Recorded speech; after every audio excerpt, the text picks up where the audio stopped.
Olá, seja bem-vindo a mais este momento de debate sobre aspectos da regulação do ensino superior. Hoje vamos esclarecer um pouco sobre qual é a estrutura necessária para um credenciamento de uma faculdade, presencial EAD e autorização dos cursos. O primeiro credenciamento de uma faculdade, quando ela vai iniciar suas operações, obrigatoriamente deve ter um processo de autorização de curso vinculado. Você precisa, então, pelo menos um curso ou, no máximo, 5 cursos, que podem ser de bacharelado, licenciatura ou curso superior de tecnologia ou algum arranjo envolvendo esses 3 tipos de cursos. Vamos começar entendendo os períodos em que eu posso iniciar um processo de credenciamento e autorização de cursos vinculado. Posso, então, protocolar esse tipo de processo a qualquer momento? Não. Vamos ver, então, nos últimos anos como isso funcionou. Em 2021, houve 2 janelas, como é chamado, de 1º a 30 de abril e de 1º a 30 de setembro. Então, se eu quisesse protocolar um processo de credenciamento, eu tinha apenas esses dias no ano. Em 2022, aconteceu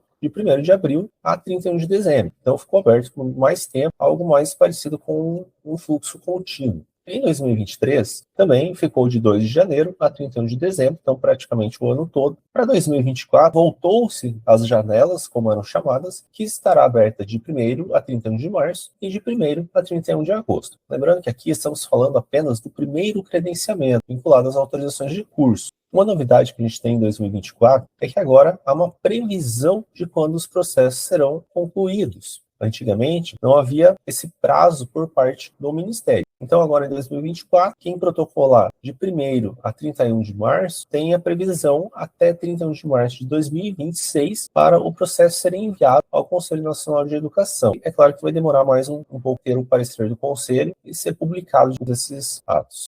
Se em março ou agosto de 2024 eu protocolar processo de credenciamento de uma faculdade vinculado à autorização de alguns cursos, o que é que eu preciso ter para isso? Então a gente vai ver ao longo dessa explicação que isso é muito variável, mas as pessoas perguntam muito, quanto eu vou gastar? Depende muito da estrutura, da proposta, dos cursos. Então o objetivo nesse momento é tentar esclarecer um pouco do que você precisa para esses processos. Então qual é a estrutura mínima?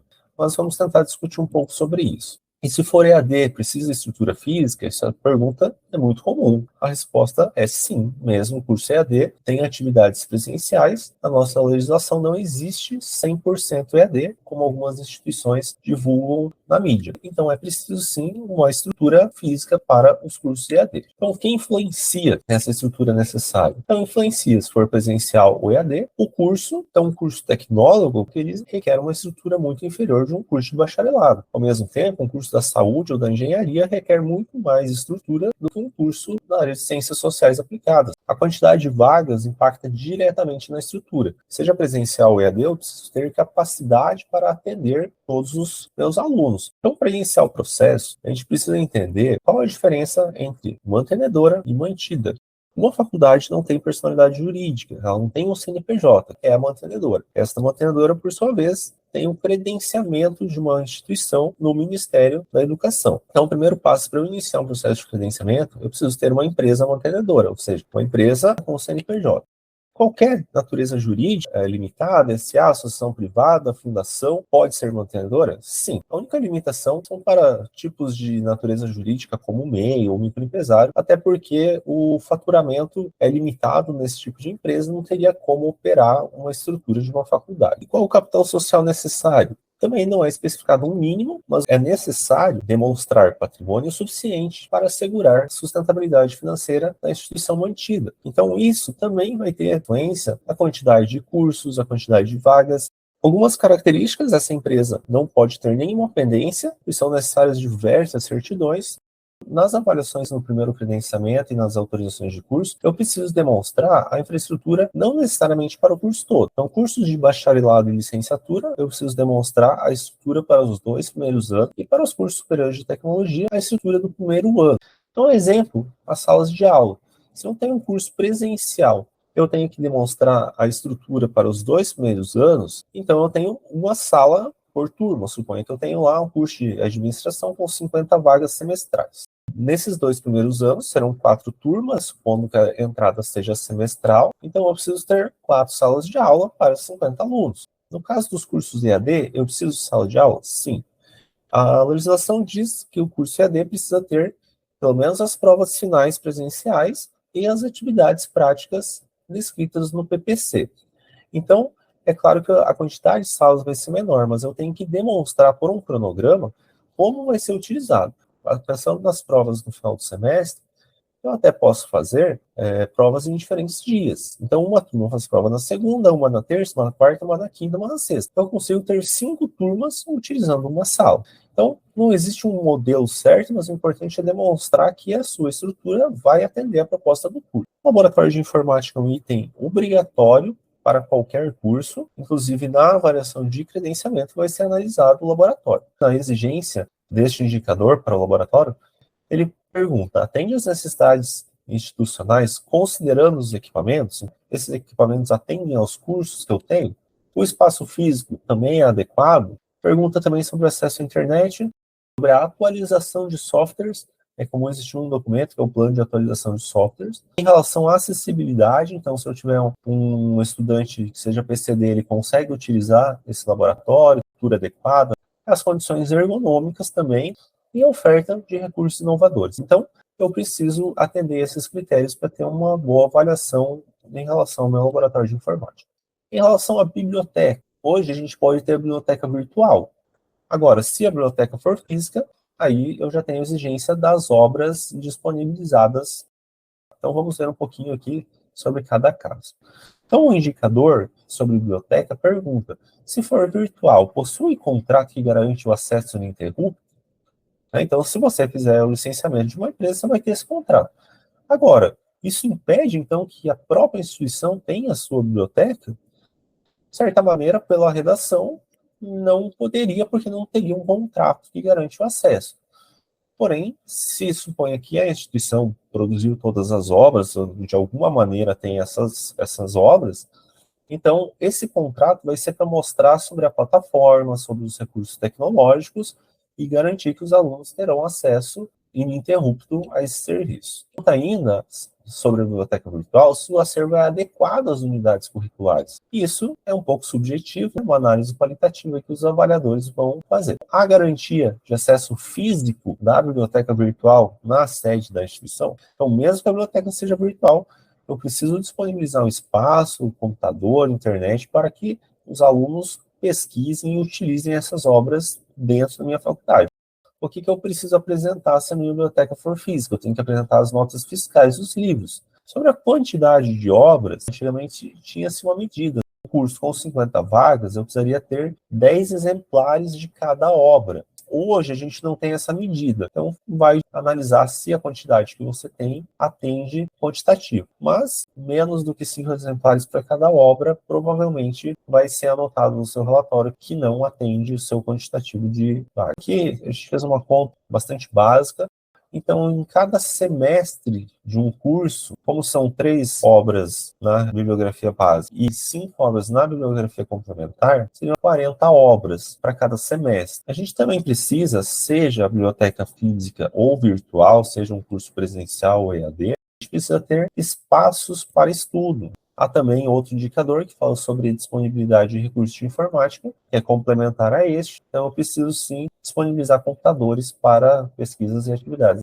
Eu preciso também uma secretaria acadêmica. Em alguns casos, o financeiro pode ser separado ou o financeiro pode estar junto ali com a secretaria acadêmica. Eu preciso de espaço para diretoria, eu posso ter uma diretoria geral e eu posso também ter uma diretoria acadêmica. Aí fica a critério da proposta e do projeto. Vou falar que eu tenho esses profissionais, eu preciso demonstrar que eu tenho um espaço para eles trabalharem. Eu preciso também de uma coordenadoria de curso, eu preciso de um espaço para CPA, para NDE, para colegiados, para o núcleo de atendimento psicopedagógico. O que eu posso fazer é talvez ter um espaço coletivo, como uma sala de reuniões, e apontar que a minha CPA, com o NDE e os colegiados vão trabalhar nesta sala. Isso porque são órgãos que não se reúnem sempre.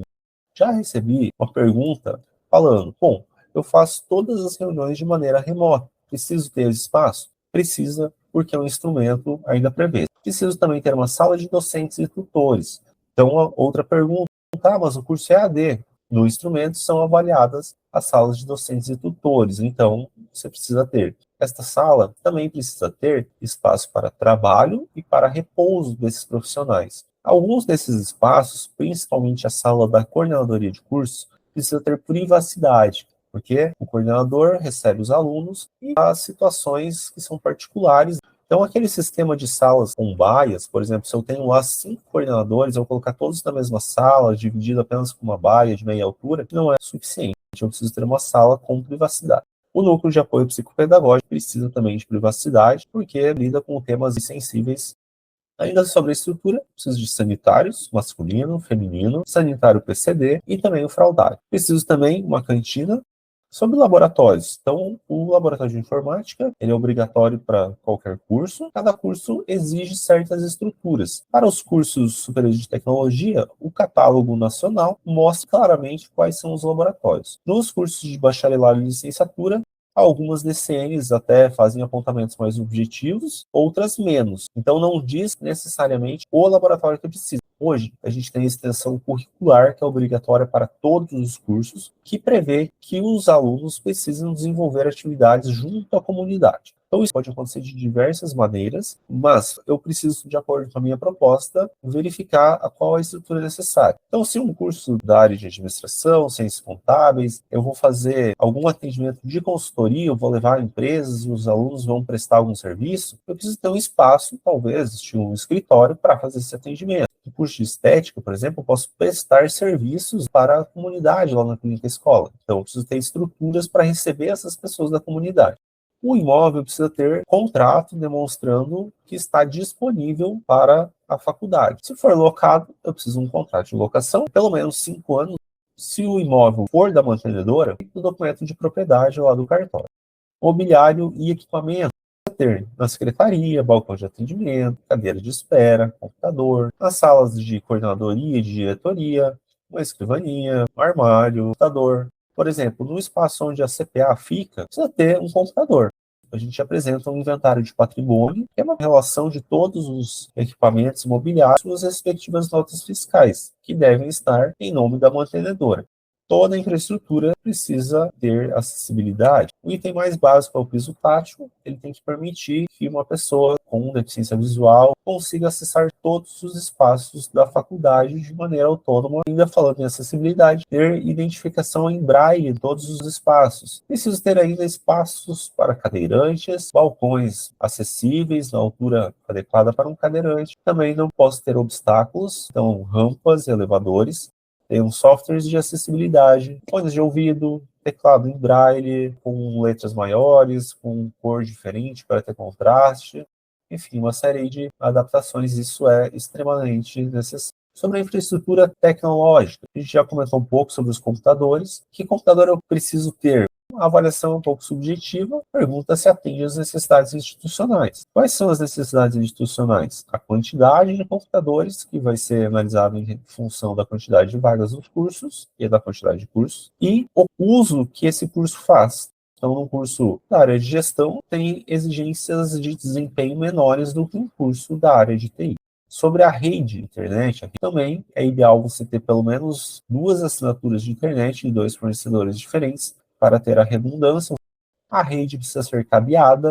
O Wi-Fi é disponibilizado para o aluno utilizar no equipamento particular dele, um visitante, mas as estruturas físicas precisam ter rede cabeada. Lembrando que na avaliação de credenciamento são 3 avaliadores, 2 de qualquer área, e um terceiro é específico da área de TI para avaliar todas essas questões. Eu preciso ter também uma rede gerenciável, ou seja, para não misturar a rede como pelo Wi-Fi da rede que o meu administrativo utiliza, por questões de segurança. O Wi-Fi disponível em todo espaço, e o ideal ainda é que este Wi-Fi seja acessado por senha individual.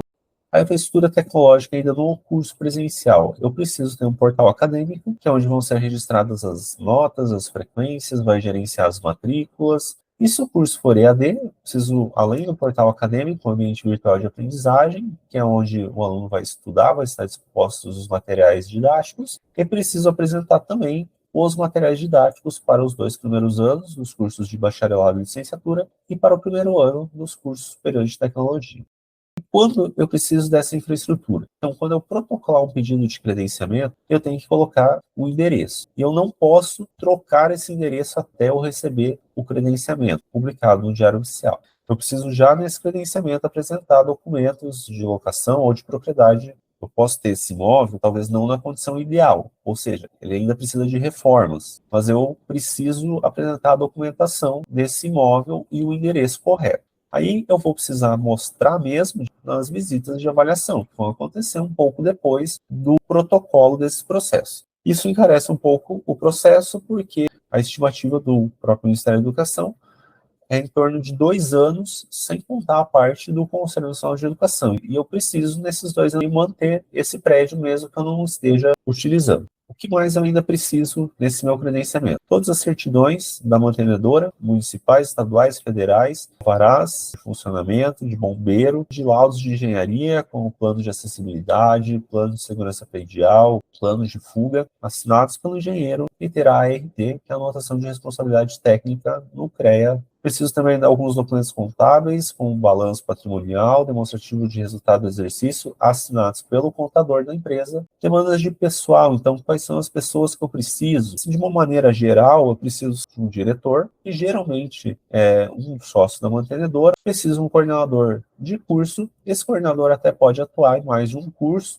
no mínimo 5 docentes, e depois preciso demonstrar nesses 2 primeiros anos dos cursos, ou 1 ano no caso do curso superior de tecnologia, quem será o docente de cada unidade curricular. Preciso de tutores, no caso de ser EAD, preciso de um secretário acadêmico, um técnico de TI, que é a pessoa que vai explicar sobre rede, os computadores e os aspectos aí de manutenção e todas as atividades de TI. Isso nos cursos EAD é um pouco mais intenso, mas é necessário também nos cursos presenciais. Preciso de um psicólogo para atuar no núcleo de apoio psicopedagógico, e lá na CPA eu vou precisar de um representante da sociedade civil organizada para fazer parte da comissão própria de avaliação. Então, essa é a estrutura mínima do mínimo, é a partir daqui que qualquer faculdade vai partir. Sobre a questão da contratação, para o credenciamento e autorização, eu não preciso ter essas pessoas contratadas, porque a faculdade não existe, ela não opera. Então, eu posso ter apenas um termo de intenção, onde essas pessoas assinam dizendo que têm intenção de trabalhar na faculdade quando ela estiver credenciada, e a mantenedora assume o compromisso de que, quando for contratar, dará prioridade para esses profissionais. Então, esse termo não gera vínculo empregatício e nem uma obrigatoriedade ou uma multa. Essas pessoas precisam estar cientes da proposta, elas precisam assinar esse termo, disponibilizar documentos e participar das reuniões. Então, não dá para você pegar alguns nomes, alguns currículos Lattes e colocar lá na proposta. Sobre o nosso serviço de consultoria e assessoria, a gente te auxilia a fazer uma análise de viabilidade, analisa quanto vai custar para você implementar toda essa estrutura e mantê-la até ter o credenciamento. E aí depois a gente trabalha com o seu número de vagas a ser autorizado, com o valor das mensalidades, e a gente chega em uma análise mais quantitativa e mais objetiva. A gente também elabora todos os processos, protocola do MEC, orienta sobre tudo o que você precisa ao longo desse processo até você obter o credenciamento da faculdade. Muito obrigado e até a próxima.